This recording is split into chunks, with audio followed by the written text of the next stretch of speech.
Well, it only took 3 years and a Full Metal Alchemist Brotherhood style remake, but I finally gave a little show called Fruits Basket a fair shot, or as I like to call it, Fruits Metal Basket Brotherhood. But to those who are not aware as to what a Fruits Basket is, let me show you real quick, okay?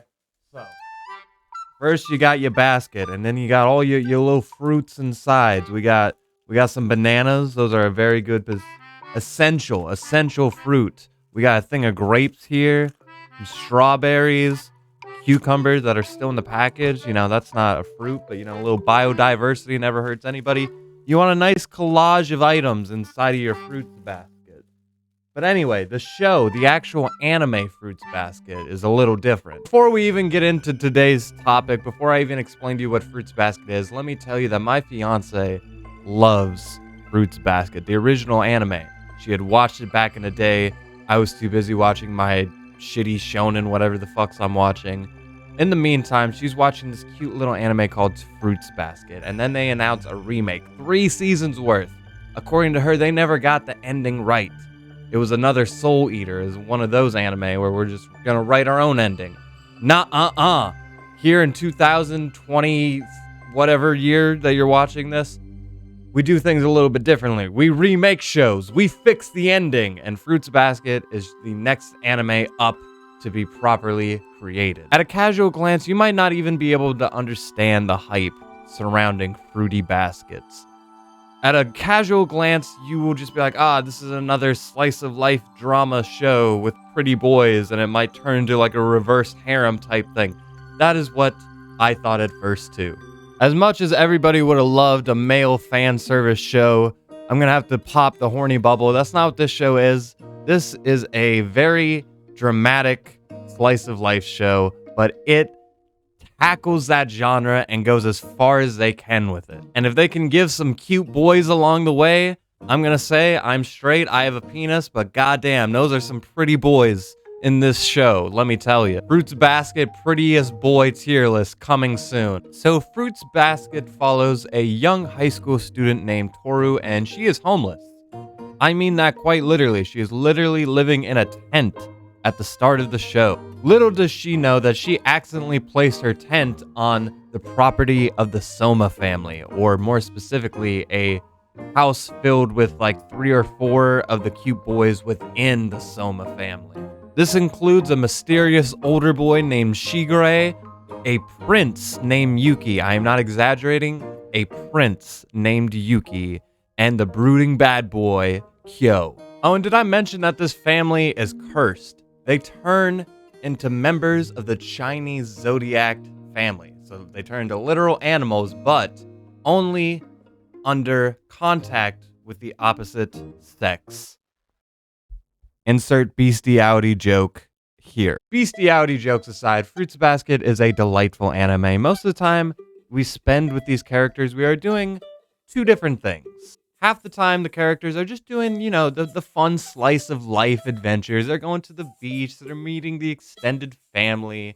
They're doing a little cooking, a little cleaning, some school club shit, you know, some wholesome, good anime stuff. The other half of the time, however, this show is just playing in the arms of an angel on your heartstrings, because Fruits Basket is one of the saddest anime ever. You're gonna need a tissue for every weeb in Japan, because Fruits Basket is one of those shows that is going to make you cry literally every episode. I hope you enjoy crying, because Fruits Basket looks for any reason to make you cry. You're just minding your business, watching the characters eat breakfast, and little did you forget that each character's backstory has enough baggage to fit an entire airplane. And then the next thing you know, you're watching a compilation video of teenagers crying over the sounds of the world's saddest orchestra. And I think that's where the show loses me a little bit, in its being a little too melodramatic for my taste. Don't get me wrong, half the time that people are crying in the show, they're crying because, I feel like it's my fault my mom killed myself, and then my dad beat me while all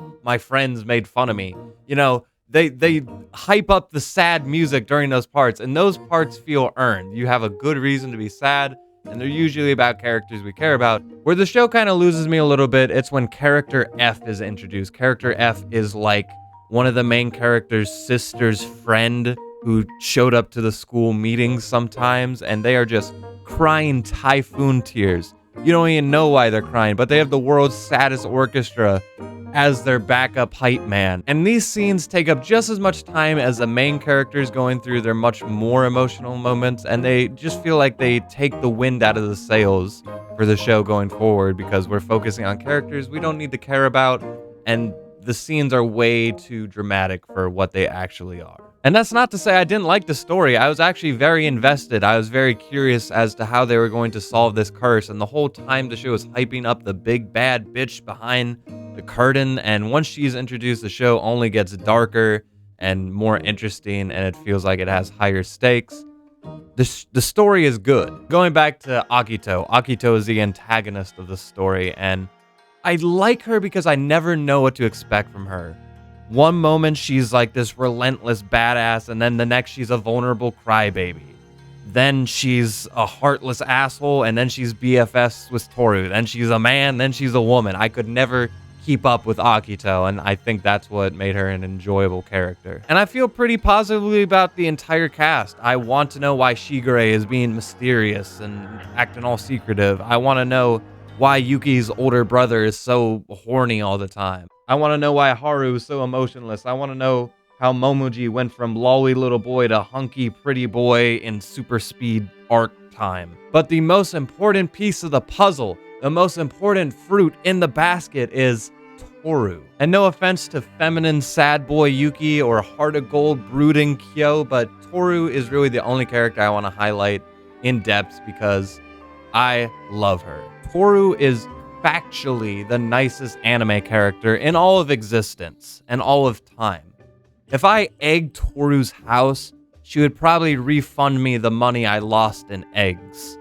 If I lit a bag of dog shit on Toru's front porch, she would probably come up to me the next day with some better dog food because she was worried about my dog shit. She's also voiced by Laura Bailey, which is kind of cool because they got Laura Bailey back. She doesn't really do anime all that much anymore, but they got her back for this, and she still sounds like Dende from Dragon Ball Z, so that was a nice image in my mind throughout the entire show, is all these pretty boys just looking up to this cute little green boy. But underneath that cute little green boy inside of her is a real sweetheart that wants nothing more to cook and clean and make the people's lives around her better.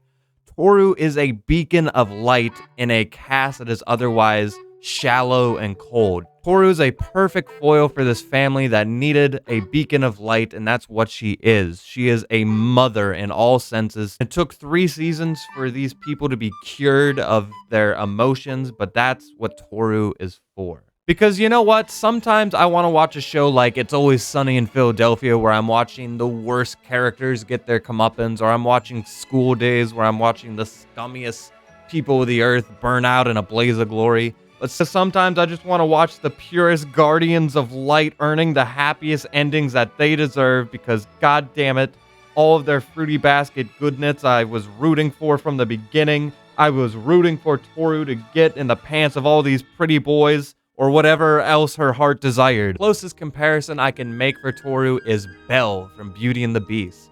She acts as a beacon of light to make other characters happier and thus resolve the conflict. But not only that, the reason I compare them is because they are both young, helpful women who are not afraid to get their hands dirty and above all else just want to have some bestiality sex. That was the final bestiality joke. But that's Fruits Basket in a nutshell. If you guys enjoyed my franchise overhaul review thing, please, if you want my in-depth thoughts about the show, I did review each season individually on my second channel, Soul Show. Go over there, give those videos a watch, and come back here and leave comments and thumbs up the video and do other things that make me happy and make my dreams come true, please. But if you want my TLDR, Season 1 is the most quirky and fun, and it has a solid beginning, but its biggest asset was just introducing the characters, getting the setting and world building down. 7 out of 10. Season 2 definitely feels like the most unnecessary of the 3 seasons. It meanders the most. I remember being bored enough that I thought about giving it a 6 out of 10, but the animation is still gorgeous. And I enjoy the characters enough that I couldn't help but give it a 7 out of 10. Season 3 is the main course. It all pays off here. No more will they get together or they... No. Season 3 is the juiciest golden climax that you were waiting for.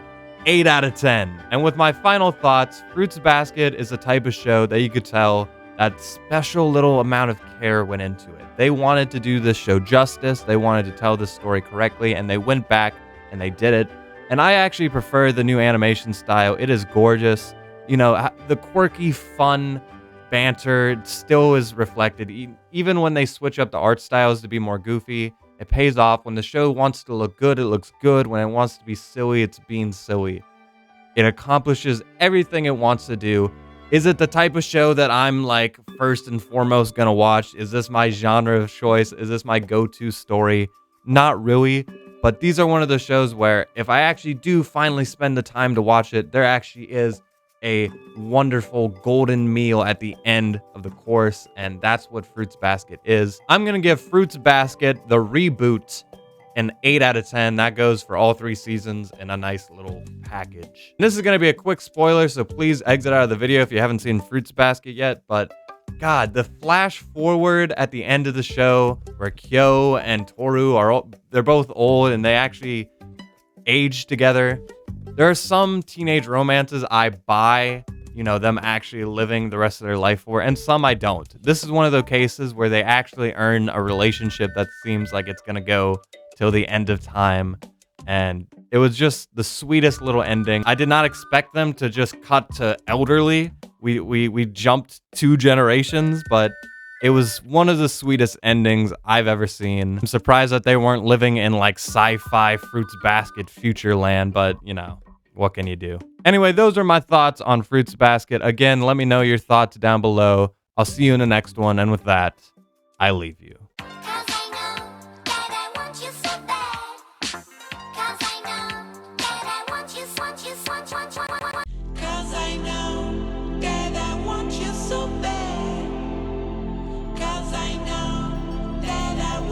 So bad.